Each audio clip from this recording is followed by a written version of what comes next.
Hey guys, welcome back to this week's Appy Hour. Last week we talked about how to connect your app to a custom SharePoint list. In this week's episode, we're going to talk about how to actually add records to that list from inside Project Siena. So let's take a quick look. So if you remember from last week, hopefully this should look familiar. This is just a custom SharePoint list up in the cloud. Let's go ahead and, this is up in the cloud. This is my SharePoint list that I'm going to use to track issues around the office. Like I might need to clean this whiteboard, might need to clean the floor, things like that. Last week we created this list and added a bunch of dummy records on SharePoint Online. This week what we're going to do is we're going to build an interface inside of Siena to add records to this list. And it's not as complicated as it sounds, so stick with me. When we first connected our SharePoint list into Siena, we got a table object inside of Siena. Now that table was the same name as the table of the SharePoint list, so it was probably called something like My Issues.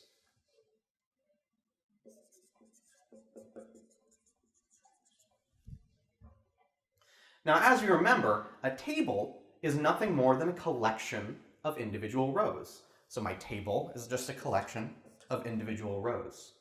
Therefore, to add a new row, what we have to do is first create the row and then add it to a local collection.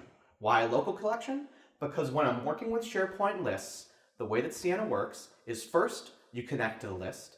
Second, we pull down local versions of the data so that you can operate on a local copy of the data without affecting the cloud. And then we're going to add a button that actually pushes that data and pushes those changes back up to the cloud. So the first thing we need to do is add a record and add that to our local data. So to do that, all we have to do is add some text boxes.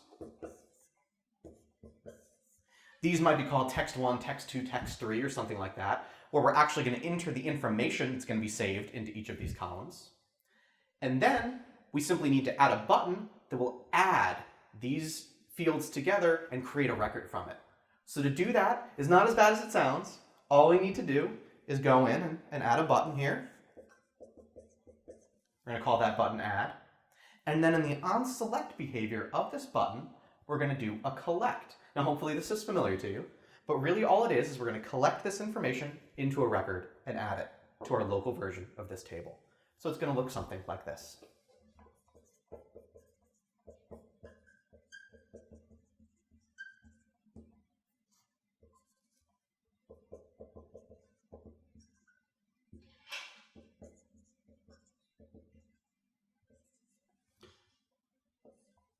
And I can keep going, but the idea here is that we're going to collect into My Issues, the local copy of this table, a new record that we're going to create in line by just using our curly bracket notation.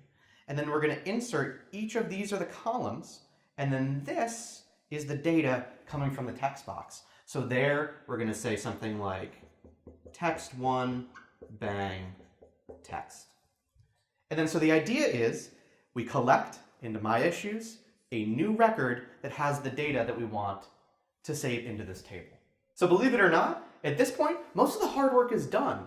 All we can do is we can go in and type a bunch of information, hit add a couple times, and what you should see is the gallery that you created in the previous episode is getting updated with those changes. Now all of these changes are still local. The last thing we need to do is push those changes up to the cloud. Luckily, this is super simple. All you need to do is find the SharePoint Update button, which is a visual inside of Siena.